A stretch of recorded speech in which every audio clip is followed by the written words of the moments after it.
Ready? Alright. Someone give me a subject here. Teenage pubescents. Right. Fuck you. Never. So I remember it was You shouldn't say back fuck you. in 1973. I was in elementary school and I was just getting ready to graduate. I was in the 6th grade and everything was very, very happy for me. Fuck you. I'm in 9th I grade. was really enjoying myself. It was so much fun. But when it came down to around 7th grade, everything started to change. My body, my friends, the people who I hang out with. It all started to fall apart and I just didn't know why. Old friends were going and nobody new wanted to come in with me. And I felt alone. But one day, I did find a friend.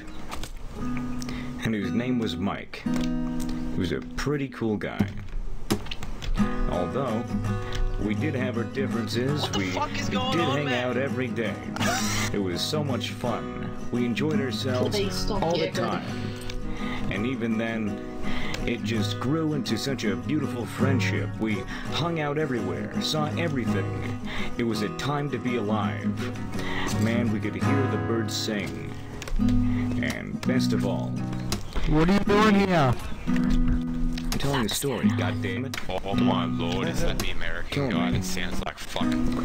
SwaggerSouls, get back on ZTS, you don't belong here. Vegan, I'm telling a story. Yeah, come on. Let's tell the story. Come on, let's do it. Yeah, right. Okay, alright. So, I'll tell you a story. I got locked in the fucking corner of my room for 8 months. Fuck off, Fuji. I'll Lock tell you a down. story. Coochie's a fucking retard. There you go. Story's over.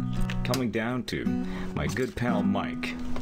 Now, we've been friends for about 2 years now, and we were in the freshman year of high school.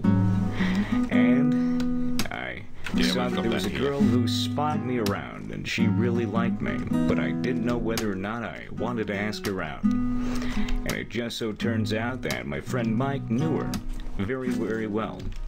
It turns out that she was his sister, and that's when it got a little bit complicated. I looked at Mike and I said, "Hey man, do you think your sister likes me?" And he goes, "Well, fuck if I know." And I was like, "Would you mind if I dated her?" And that's when he gave me the look.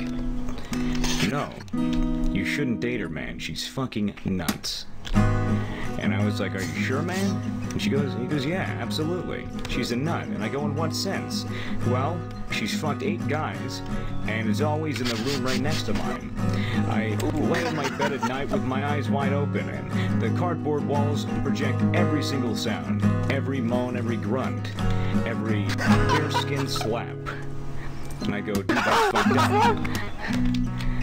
And anyways, I was like, "Alright, yeah, maybe I would want to stay away from her." And he goes, "Yeah, you know, that'd probably be the best idea." And I go, "Well, thanks, Mike, you're a real pro." He goes, "No problem, man. There's a party tonight at my house, actually, if you want to come." And I said, "Really? Why didn't I know about it before?" He goes, "Well, I was keeping it a secret." And I said, "Oh, so you're just throwing it?" And he goes, "Well, my parents are out of town and they didn't tell me until this morning." And I go, "Wow, alright, awesome. I'll be right over." So basically what ends up happening is that I go to his house. It was around 8 o'clock. All of my friends were there, all the people I knew from the 6th grade, even. So, I was enjoying my time and we were all having a couple of drinks. But, it was getting interesting towards the end of the night.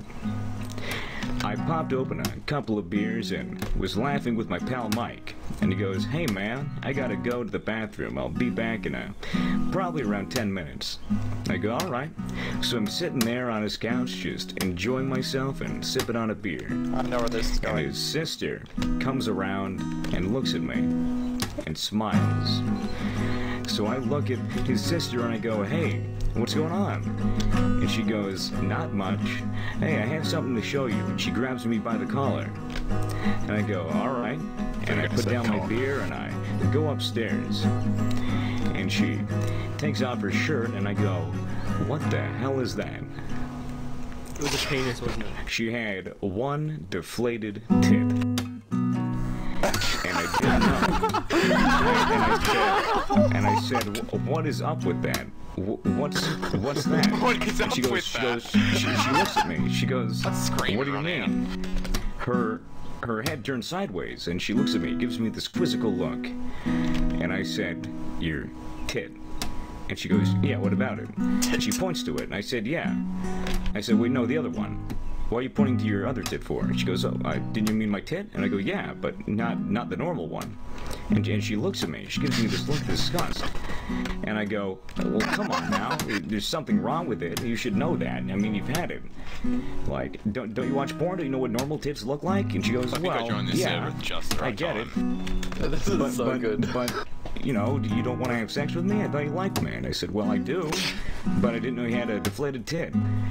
You go, how did you get that hidden so well? I feel like you should be And she talking goes, to me well, from my phone and asking basically, questions. excuse me, come on. As I was saying, I said, well, how do you hide that stuff so well? And she goes, well, if you'd look over to the left here. And I said, what? She goes, over here, and she points to it. I go, what is that?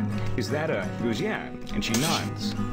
And her brother bursts into the room and says, what the fuck is going on? And I'm like, Mike, it's not what it looks like. Tears well up in his eyes, and he sprints out. And I go, God damn it. And I throw my hat and my beer can down. He's not my friend anymore, is he? I ask his sister. No, probably not. I mean, you did just catch us in her room and I had my shirt off. And I go, yeah, about that. Why? What's up with your tit? How do you hide it? And she goes, oh, well, I was just saying. And she pointed to it again. And I looked at it. It was a package of balloons, half deflated. And I said, why are they half deflated? She goes, well, I'd rather if listen I to the add them guitar onto my without your breasts and I put a shirt on, it looks like a normal pair of tits, and I've been struggling with this disability for my whole life. And I said, wow, that really sucks. It is awkward being a teen, especially those really, really bad times. In the 7th grade or the 9th grade, teen awkwardness is something that people have to deal with. Whether or not you're a deflated titmonger or if you're just a normal average guy like me with a friend named Mike, everything can be good. No matter what your disability is, you have some kind of self-worth. You're a human being, and people will find you attractive, even if you are a whore who banged 8 guys at once with a deflated tit. And that's my story about teen awkwardness.